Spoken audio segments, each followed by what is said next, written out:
Hello everyone, welcome back to my channel. I hope you are doing well. I pray for you all. God gives you a long life and you will live always happily there. Please like and share this video and also subscribe my YouTube channel. I have a request to you all. Watch this video till end for supporting me. So let's start our information. These are some updates on dinar.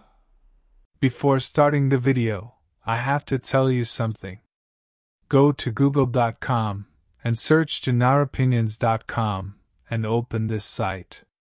Here you can see the latest news, dinar opinions, and dinar guru updates on a single page. So visit this site for more information. Article: Inflation in Iraq slightly increased in July. Article quote, Inflation in Iraq reached approximately 3.7% in August of 2023 compared to 4.4% in August of 2022 despite the rise in inflation in Iraq's neighboring countries. In other words, Iraq has done a great job keeping inflation down. That's what it is we're looking for.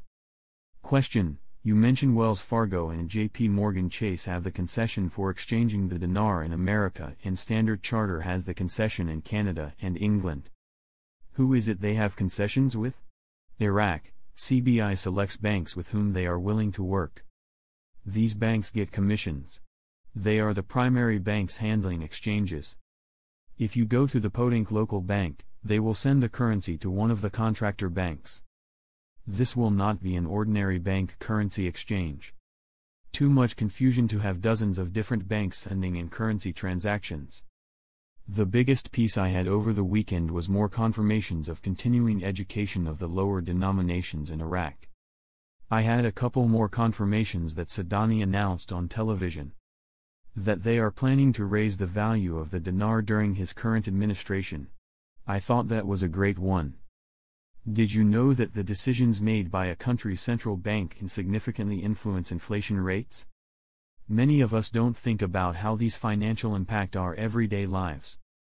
Today, we're diving deep into what Prime Minister's advisor Mazhar Mohammad Saleh says about the role of the central bank in shaping the economy. This topic is crucial because understanding the connection between central bank decisions and inflation can help us all make smarter financial choices. So, let's get started. Mazhar Mohammad Saleh, the financial advisor to the Prime Minister, recently discussed how central bank decisions affect inflation. He explained that the central bank has a powerful influence on the nation's economy. When the central bank makes decisions regarding interest rates and money supply, it directly impacts prices in the market. For example, if the central bank lowers interest rates, borrowing becomes cheaper. This means businesses can invest more in growth, leading to more jobs and increased spending. All of this can contribute to economic growth. And when the economy grows, people have more money to spend. This can help to strengthen the value of the local currency. A stronger local currency means that prices for imported goods may decrease. Thus, it can lead to lower inflation rates overall. On the other hand, if the central bank raises interest rates, it usually leads to less borrowing. This can slow down spending and investment.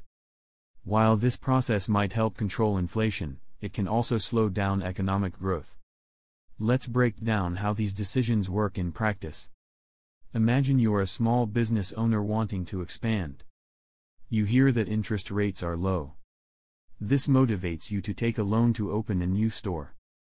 The loan allows you to hire more staff, which enhances both your business and the local economy. As employment rises, people have more disposable income. They start spending more, and before you know it, the economy is thriving. However, if you were to hear that interest rates are on the rise, you might hold off on your expansion plans. This caution can affect your business growth and ultimately impact the broader economy. Mazhar Saleh emphasizes that the relationship between economic growth and inflation is similar to a delicate balancing act. Too much growth can lead to price surges. However, too little can create unemployment and stagnant wages. It's the central bank's job to keep this balance. Let's talk a bit more about the tools the central bank uses to navigate inflation. The central bank can adjust things like reserve requirements, open market operations, and interest rates. These tools allow the central bank to control how much money is in circulation. For instance, when opting for open market operations, the central bank might decide to buy or sell government bonds. When they buy bonds, they inject money into the economy. This can lead to more cash flowing around, stimulating spending. Conversely, when they sell bonds, it can pull money out of circulation, tightening the economy and slowing inflation. When it comes to strengthening the local currency, Mazar Saleh points out that economic fundamentals matter. A healthy economy often leads to a strong currency. When businesses thrive, and people earn better wages, the value of the local currency tends to rise. This is particularly important in today's global markets. If your currency is strong, it can make it easier for your country to buy goods and services from abroad. For everyday consumers, this means you get better prices on imported goods. Let's take a real-world example to highlight these points. Imagine you live in a country where the central bank has just announced a series of interest cuts. Your local grocery store lowers its prices, making all your favorite foods more affordable. You notice that your friends are also relaxing their budgets and buying those new gadgets. This increase in spending can create a ripple effect throughout your community. As people enjoy renewed financial freedom, businesses start hiring more staff, expanding their operations, and increasing their offerings. But what happens when inflation rises too fast? Mazar Saleh discusses the importance of vigilance. He warns that if the central bank doesn't act swiftly, prices could spiral out of control. When people can no longer afford necessities, the quality of life deteriorates. This creates a cycle that can affect everyone.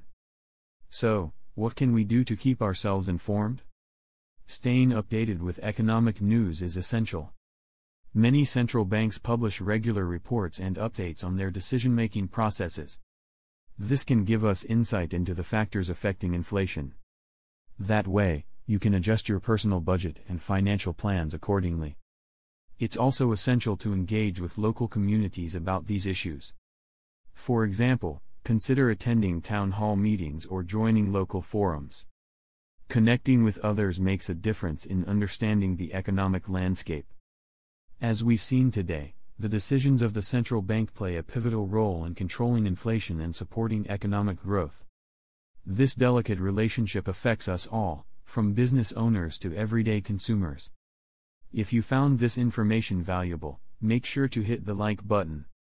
Share this video with friends and family who might benefit from understanding how the central bank impacts their finances. Also, leave a comment below with your thoughts on inflation and how it affects you. Let's keep the conversation going.